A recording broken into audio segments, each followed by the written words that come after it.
Oke, selamat malam untuk kita sekalian. Perkenalkan, nama saya Ferdianto Karimele. Saya mahasiswa jurusan Sosiologi Fakultas Ilmu Sosial dan Ilmu Politik Universitas Nusa Cendana.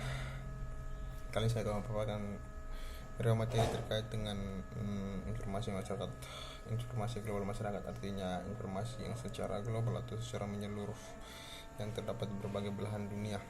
Ini mengakibatkan berbagai permasalahan baru akibat dari informasi global tersebut, karena informasi global itu bisa menjadi pandangan antara pro dan kontra dalam masyarakat.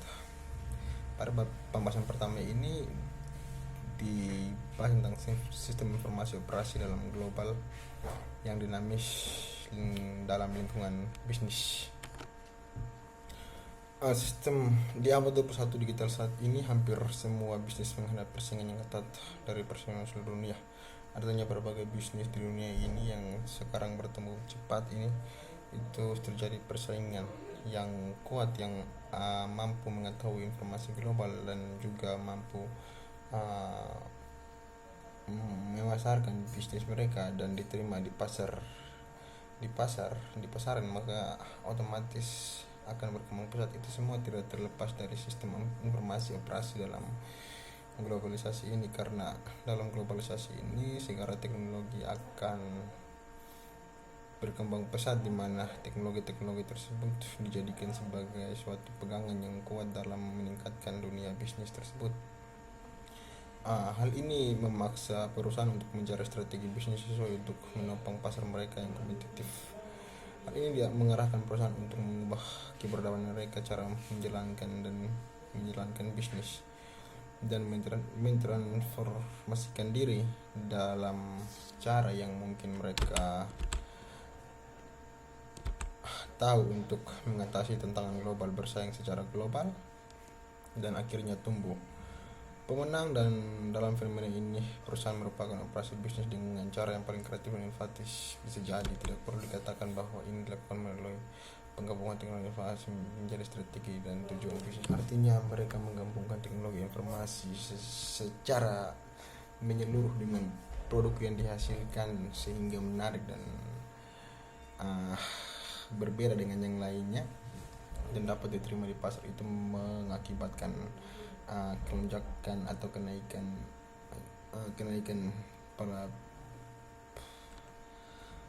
pemasukan yang cukup pesat dalam dunia bisnis, sehingga bisnis tersebut bisa berjalan dengan baik dan berkembang dengan pesat.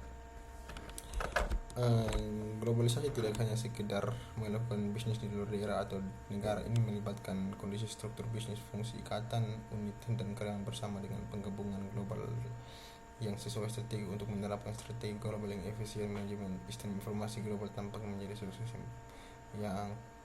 yang paling utama dalam menjangkau berbagai teknologi. Untuk mempercepat pemasaran dibutuhkan teknologi, karena dengan teknologi saat ini, apa yang ada pada Amerika Serikat sekarang bisa dijangkau di Indonesia sekarang ini juga, karena adanya teknologi tersebut.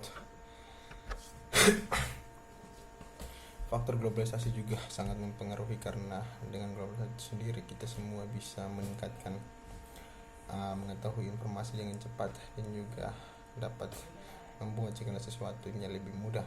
Namun di sisi lain juga ada sisi negatifnya yang nanti akan kita bahas mungkin di akhir-akhir video nanti.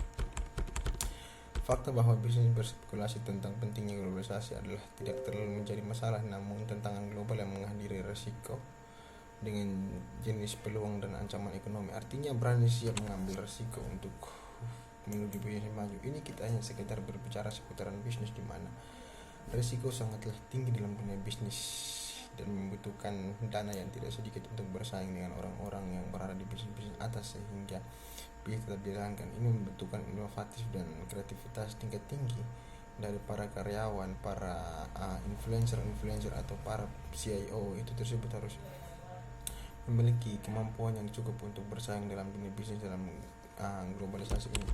Buku ini membahas manajemen teknologi informasi dan masalah dalam sistem informasi operasi bisnis dinamis global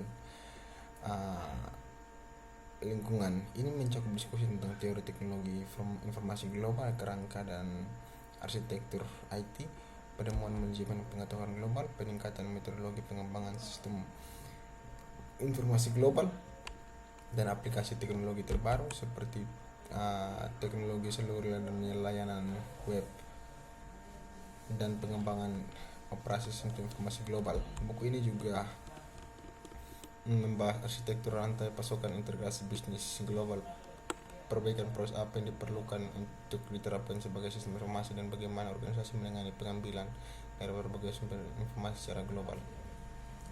Artinya dalam buku tersebut dia membahas secara luas bagaimana tentang informasi global itu sangat mempengaruhi karena pertumbuhan teknologi.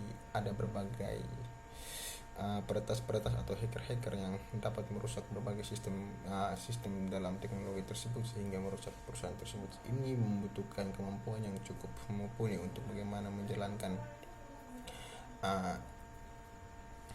proses bisnis tersebut sehingga tidak tergosir oleh poros zaman. Di sini juga ada semacam pertumbuhan masyarakat informasi. Itu dimulai dari abad ke-21. Kebutuhan akan penanganan pemrosesan informasi di dunia masyarakat dibentuk oleh tren. Yang pertama itu politik di era pasca perang dingin. Tatanan baru dunia baru mengarahkan pembentukan 1000 negara dan internalisasi untuk terdesentralisasi masyarakat tersistematiskan secara baik. Yang kedua itu demokrasi dan penciptaan damai. Setelah perang dunia II itu terciptanya demokrasi di mana orang-orang yang memimpin secara otoriter itu dibungkam sedemikian rupa sehingga menimbulkan demokrasi. Banyak orang berani bersuara dan berani mengakses segala sesuatu yang menurut mereka penting. Sehingga yang ketiga itu masuk dalam globalisasi informasi. Itu kita menuju kepada revolusi industri 4.0 di mana orang-orang di Indonesia maksud saya di Amerika telah mencapai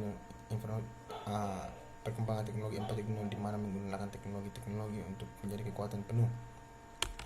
Yang selanjutnya dimasuk di mana ekonomi globalisasi, di mana semua benua di Indonesia di dunia ini menggunakan teknologi untuk menjangkau menumbuhkan politik pertumbuhannya. Yang selanjutnya itu kelima, pertumbuhan penurunan ancaman kesehatan. Seiring dengan berkembangnya teknologi ini, berbagai ancaman kesehatan muncul akibat dari gangguan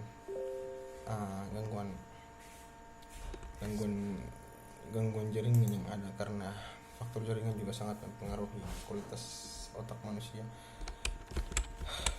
Yang keenam itu adalah ancaman lingkungan global. Jika ancaman ini dianggap serius, maka ada kebutuhan untuk pengelolaan planet dan ekologi. Ini pengelolaan teknologi membutuhkan lebih banyak pemanfaatan komunikasi. Dengan bertumbuhnya peningkatan global ini, secara tidak langsung itu akan berdampak pada poros alam, di mana alam akan tergerus habis karena dibutuhkannya berbagai hasil-hasil alam seperti pohon dan lain-lain untuk pembangunan perusahaan untuk meningkatkan kecepatan arus globalisasi ini semuanya berdampak pada alam karena dibutuhkan oksigen yang sebaik mungkin untuk pernapasan manusia. Jika tidak, berarti akan berdampak pada kerusakan yang lebih parah atau yang pada intinya berujung pada kematian. Yang ketujuh itu jalan baru untuk pembangunan. Sejak kesenjangan antara negara yang miskin dan kaya terus melebar, dunia yang berfokus pada manusia sedang diciptakan.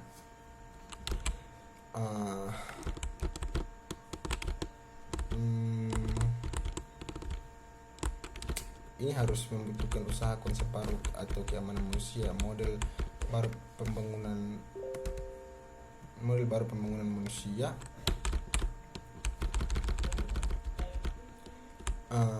harus disetting sedemikian rupa untuk bagaimana bisa kita melihat dari sudut pandang yang logis tentang bagaimana pemberdayaan manusia yang seutuhnya, di mana lagi tidak adanya penindasan dan juga adanya kesetaraan yang tumbuh.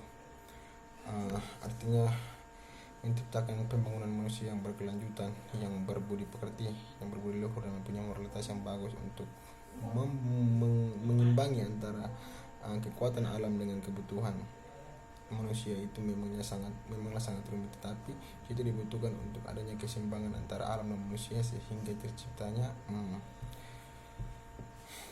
check and balance yang baik sehingga tidak menimbulkan berbagai bencana yang ada di bumi ini, khususnya dari bidang teknologi tersebut itu mempunyai dampak yang negatif, karena dengan adanya teknologi manusia akan semakin instan, khususnya bagi kita mahasiswa dalam era COVID ini kita akan semakin instan karena berbagai persoalan-persoalan yang datang, berbagai tugas yang datang itu diselesaikan melalui internet dan lain-lain tanpa adanya bedah buku dan lain-lain.